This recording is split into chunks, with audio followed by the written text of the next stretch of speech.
தமிழ்நாடு சட்டமன்றத்திற்கான தேர்தல் அறிவிக்கப்பட்டிருக்கிறது. ஏப்ரல் 23ஆம் தேதி ஒரே கட்டமாக தேர்தல் நடைபெற இருக்கிறது. மே மாதம் 4ஆம் தேதி வாக்கு எண்ணிக்கை நடைபெற இருக்கிறது. டெல்லியில் தலைமை தேர்தல் ஆணையர் ஞானேஷ்குமார் செய்தியாளர்களை சந்தித்தார். அவர் பேசியது என்ன? இதை விரிவாக விளக்குவதற்காக செய்தியாளர் ரமேஷ் நம்முடன் இணைப்பில் இருக்கிறார். வணக்கம் ரமேஷ். தமிழகத்திற்கான தேர்தல் தேதி அறிவிக்கப்பட்டிருக்கிறது. வழக்கமாக பார்த்தீர்கள் சொன்னால் ஏப்ரல் மாதம் 23ஆம் தேதி தேர்தல் நடைபெறும் என்று அறிவிக்கப்பட்டிருக்கிறது. அதே போல வேட்புமனு தாக்கல் செய்ய கடைசி நாள் ஏப்ரல் 6 என்று சொல்லப்பட்டிருக்கிறது. வேட்புமனு தாக்கல் செய்வது குறிப்பாக இந்த மாதம் 30ஆம் தேதியே தொடங்கும் என்றும் சொல்லப்பட்டிருக்கிறது. அதே போல ஏப்ரல் 7ஆம் தேதி வேட்புமனுக்கள் மீதான பரிசீலனை நடைபெறும் எனவும் ஏப்ரல் 9ஆம் தேதி வேட்புமனுக்களை திரும்ப பெறுவதற்கான கடைசி நாள் எனவும் சொல்லப்பட்டிருக்கிறது. ஏப்ரல் 21ஆம் தேதி 23 பாத்தீங்கன்னா வாக்குப்பதிவு நடைபெறும் எனவும் மே மாதம் 4ஆம் தேதி வாக்கு எண்ணிக்கை நடைபெறும் எனவும் தேர்தல் ஆணையம் அறிவித்திருக்கிறது.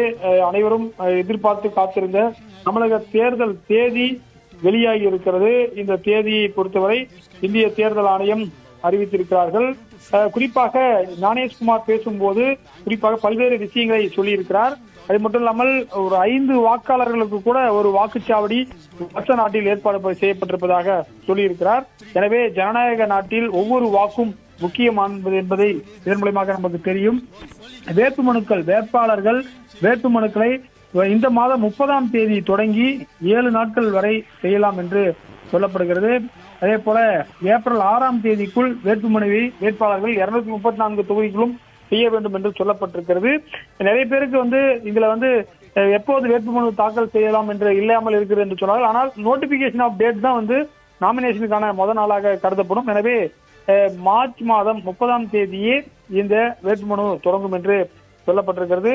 எனவே ஆவலுடன் தமிழக வாக்காளர்கள் காத்திருந்த தேதி வந்துவிட்டது. வியாழக்கிழமை வருகிறது. நிறைய பேர் அனைத்து கட்சி கூட்டத்தில் சொன்னாங்க வெள்ளிக்கிழமை திங்கட்கிழமைகளில் வேண்டாம் என்று சொன்னார்கள். எனவே 23ஆம் தேதி வியாழக்கிழமையை தமிழகத்திற்கு தேர்தல் வருகிறது. அன்றைக்கு அரசு விடுமுறை என்றும் அறிவிக்கப்பட்டிருக்கிறது. 23ஆம் தேதி அரசு விடுமுறை அன்றைக்கு அனைத்து வாக்காளர்களும் நிறுவனங்களும் மூடப்பட வேண்டும். அப்போதுதான் வாக்காளர்கள் வாக்குச்சாவடிக்கு வாக்களிப்பார்கள். 5,67 லட்சம் வாக்காளர்கள் இருக்கக்கூடிய 5.67 கோடி வாக்காளர்கள் இருக்கக்கூடிய தமிழ்நாட்டிற்கு தேர்தல் என்பது தேர்தல் ஆணையம் ஞானேஷ்குமார் அறிவித்திருக்கிறார். உடனடியாக இந்த நடத்தை விதிமுறைகள் MCC என்று சொல்லக்கூடியவை அமலுக்கு வருகிறது. அர்ச்சனா பட்நாயக் தலைமை தேர்தல் அதிகாரி தலைமைச் செயலகத்திற்கு வந்திருக்கிறார். இனிமேல் அனைத்து மாவட்ட ஆட்சியர்களும் மாவட்ட தேர்தல் நடத்தும் அதிகாரிகளாக கருதப்படுவார்கள். அதே போல மாநில எல்லைகளில் இருக்கக்கூடியவர்கள் எஸ்பிக்கெல்லாம் உஷார்படுத்தப்பட்டிருக்கிறார்கள். வெளிமாநில போலீஸ் பாதுகாப்பு அதே போல வெளிமாநில தேர்தல் அப்சர்வர்களும் நியமிக்கப்பட்டு ஃப்ரீ அண்ட் ஃபேர் எலெக்ஷனாக தமிழ்நாட்டில் நடைபெறுவதற்கான பணிகளை தேர்தல் ஆணையம் தொடங்கி இருக்கிறது. இதுதான் தமிழக தேர்தல் தேதியாக இருக்கிறது. மற்ற மாநிலங்களுக்கான தேர்தல் தேதியும் அறிவிக்கப்பட்டிருக்கிறது.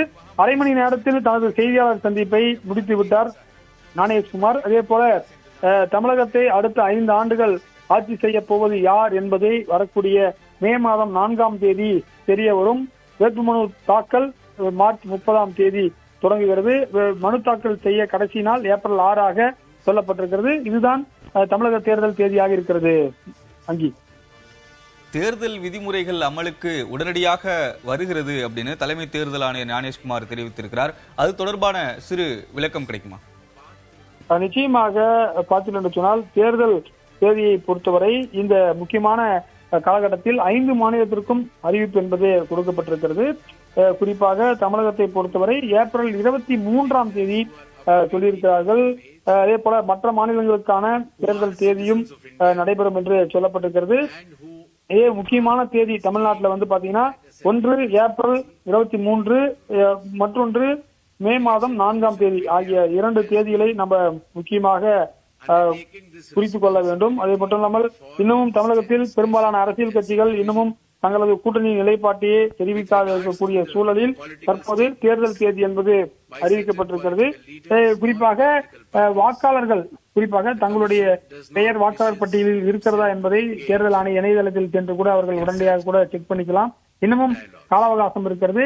அதாவது வாக்காளர் பட்டியலில் பெயர் சேர்ப்பது பாத்தீங்கன்னா 20ஆம் தேதி வரை வாய்ப்பு கொடுக்கப்படும். அதாவது லாஸ்ட் டேட் ஆஃப் நாமினேஷன் அதுக்கு முன்பு 10 நாட்கள் வரை வாய்ப்பு இருக்கிறது. அதாவது 26ஆம் தேதி வரை வாக்காளர் பட்டியலில் பெயர் சேர்க்காதவர்கள் சேர்த்துக் கொள்ளலாம்.